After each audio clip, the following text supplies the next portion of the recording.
Hey, this is Adam Torres, and I'm here to tell you that it has never been easier to start your very own podcast. At Mission Matters, our goal is to amplify stories that matter. That means we want to help you start your podcast because your story matters. We can do this in 3 different ways. 1, join our podcast school and take a free or paid course. 2, visit our resources page where we've already figured out what you need, such as where to host your podcast. Or 3, heck, we can even do everything for you through our podcast agency, including editing for cheaper than you can do in-house. Oh, and no contract, services month to month. Get started by heading over to missionmatters.com and click on Start a Podcast. All right, now let's get into the show. Hey, I'd like to welcome you to another episode of the Mission Matters Business Podcast, your source for all things business. My name is Adam Torres. You can follow me on Instagram at AskAdamTorres. Keep up with my book releases, book tour schedule, signings, all that other good stuff. Always love to connect with you there. And as always, if you'd like to apply to become a co-author of one of my upcoming books, just head on over to the website, missionmatters.com, and click on Become an Author to apply. All right, so today I have Raju Datla on the line. He's a business owner over at Mikshi Essential Services, and he's also a host of The Growth Mindset. Raju, welcome to the show. Thank you, Adam. Thanks for having me. So, Raju, I'm excited to get into today's topic. So we're going to talk about Mikshi Essential Services and the work you're doing there. And we're also going to talk about your show, The Growth Mindset. But before we do that, just to give the audience a little bit of your background, tell us a little bit more about how you got started in your career and in business. Sure, yeah. So my career background is actually IT, so tech guy, very passionate about technology. Tried my hand in startups, but 2 years ago, two and a half years ago, well, more like 3 years ago, divorced and was looking at options, thinking of startups again when I ran into the business, the essential services business, which kind of made sense because good economy, bad economy, we always are going to use some of the services we have at home and businesses.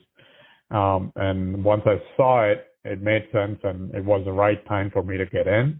And that's how I got into the service. And that also led me to the personal development and growth we can talk about later. No, that's awesome. And I think it's a great transition. So let's just dive into today's topic. So first off, tell us a little bit more about what you're doing over at Mikshi Essential Services. So what we do essentially is think of Amazon.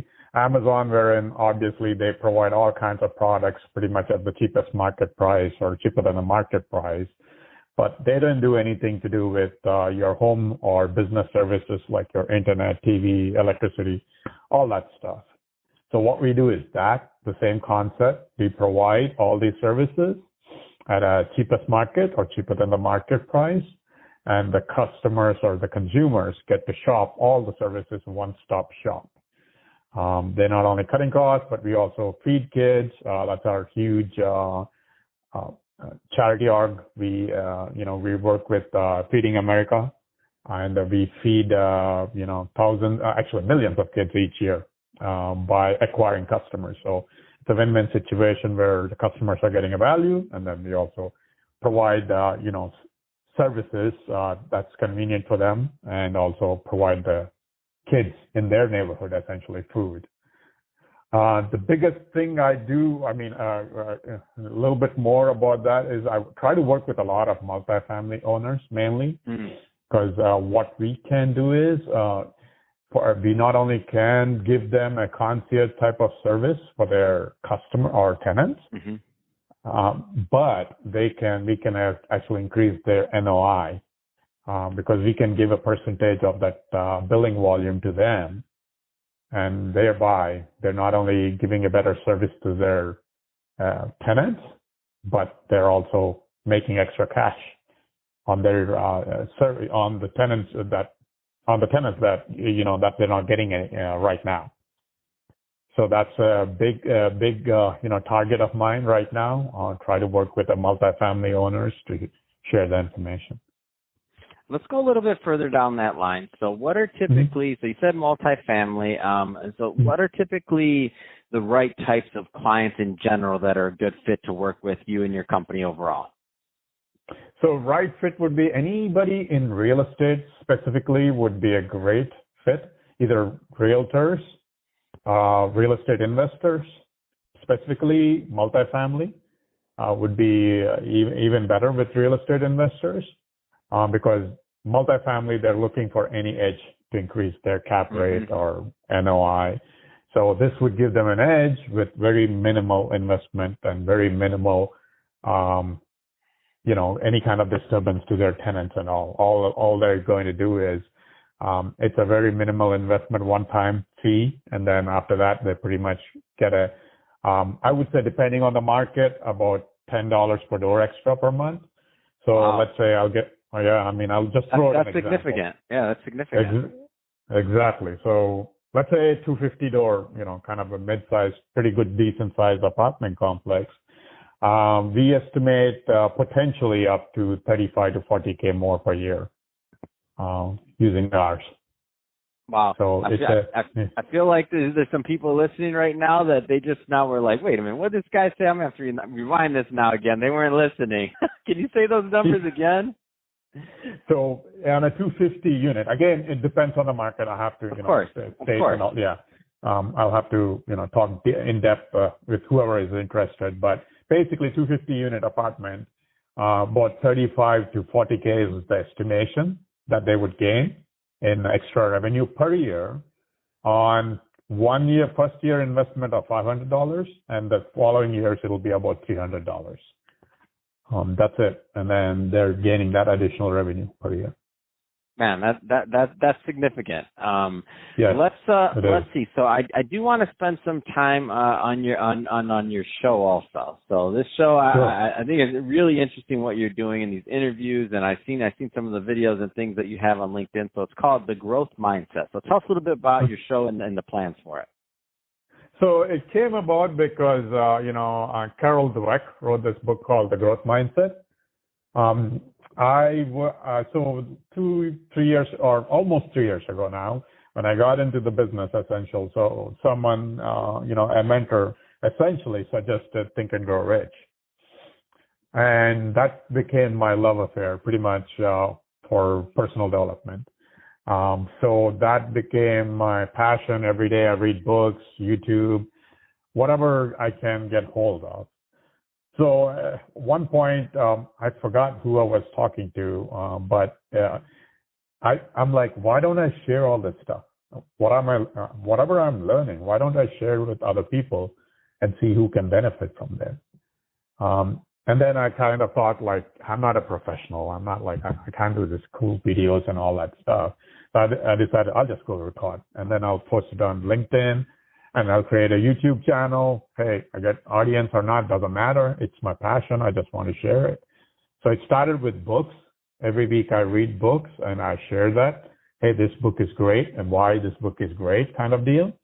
And then now it's migrated to where I kind of do the similar thing like you, interview business owners, coaches, whoever can teach somebody something in less than 10 minutes. Or give some valuable info. That's my goal. So recently I started with ending the show with, hey, what's the one thing you can give to the audience, either in the business or personal, a tip on how to grow in their business or their personal life, which is basically the growth mindset concept on they're always growing. There's no end to it. So that's pretty much the channel. So, Raju, I'm going to ask you a loaded question now, and it's a terrible question. I ask all my show hosts it, and I apologize in advance because it's like asking you if you had kids, like, which kid's your favorite?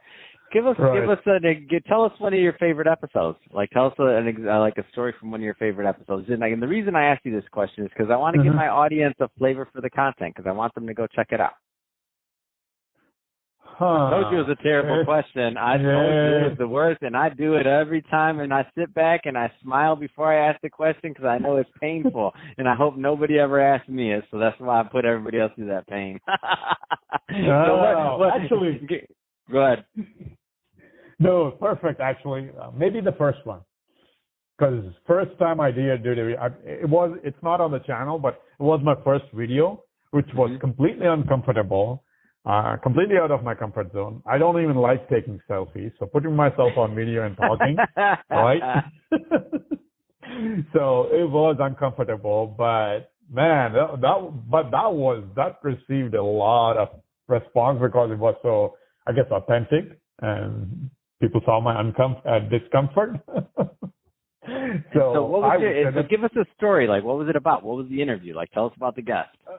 It was an interview. It was about a book. It was about a book. This one was a book one. Okay, got it. All right. Yes, What book was it? Damn it! I'm trying to remember what book it was. I just remember being uncomfortable. All right, give me a guess. Give me a guess one. I want a guess one because you changed the format up a bit. That's right. You changed the format. So give me a guess one. Right. Give me one of your recent shows. Tell us about a conversation you had. I know you're getting these tidbits. I got to make sure some of those tidbits overflow onto my audience over here because I want them to go check you out because I've seen what you're doing. It's really cool. So tell us about a recent guest. It doesn't have to be your favorite. A recent guest that sticks out.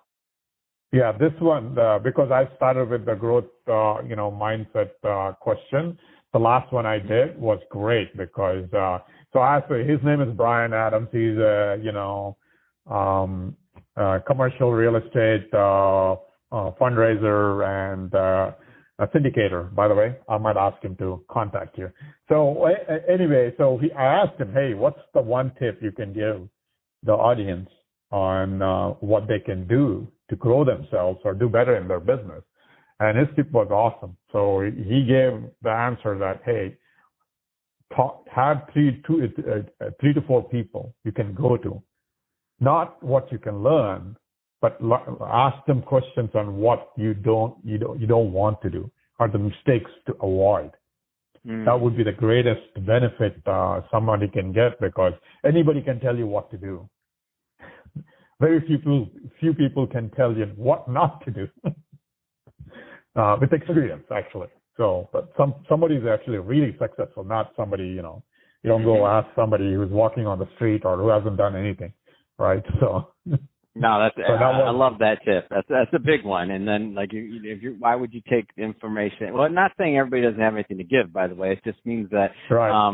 If you can get to the person that maybe has the answers that you want or the insight that you want, then start there. If you can't, then I like and I've done the same in my career many times, and I still do it. Pick up a book. Somebody's written a book that's done. You may not be able to talk to them directly, right? Mm-hmm. But you can get their information and their knowledge through the book. And that's the main reason why we write books and why we put them out there. So it's a big deal. I love what you're doing there, Raju. So that being said, final question: if somebody is listening to this and they want more information and they want to connect and learn more about your show, they want to learn more about your business overall, I mean, what's the best way for them to reach out and to do that? One is obviously my LinkedIn is the best way to reach me. I'm always open to connect to anybody. Talk to anybody, as long as it's not just purely one-way sales call. We just talk to each other, get to know each other, help each other out or something, sure. So Raju Datla is over there, is my LinkedIn account. You'll see, I guess, I don't know, you can't see, but anyway, you search me under Raju Datla and you'll see as a technology leadership, real estate investor. So that would be me based out of Euless, Texas. The other one is the growth mindset, my YouTube channel. I would appreciate anybody taking a look at it. Give me feedback, like, hey, do this better, or do this. If you do this, it might be more entertaining or more informative, whatever. I'm open to feedback on that. Always looking to grow, like I said. So. Fantastic. Well, Raju, really appreciate you coming on the show today and sharing more about your background and all the great stuff that you're doing over at Mikshi Essential Services and also, of course, your show, The Growth Mindset. So great stuff there. And to the audience, as always, thank you for tuning in. Hope you got a lot of value out of this. If you did, don't forget to subscribe to the podcast, leave me a review in the Apple iTunes store. And if you're watching this on our YouTube channel, Mission Matters Business, definitely give us a subscribe there, but also leave us some comments in the video. Love to know what kind of projects and things that you're working on. And Raju, thanks again for coming on the show. Thank you, Adam. So I really appreciate you taking the time to talk to me.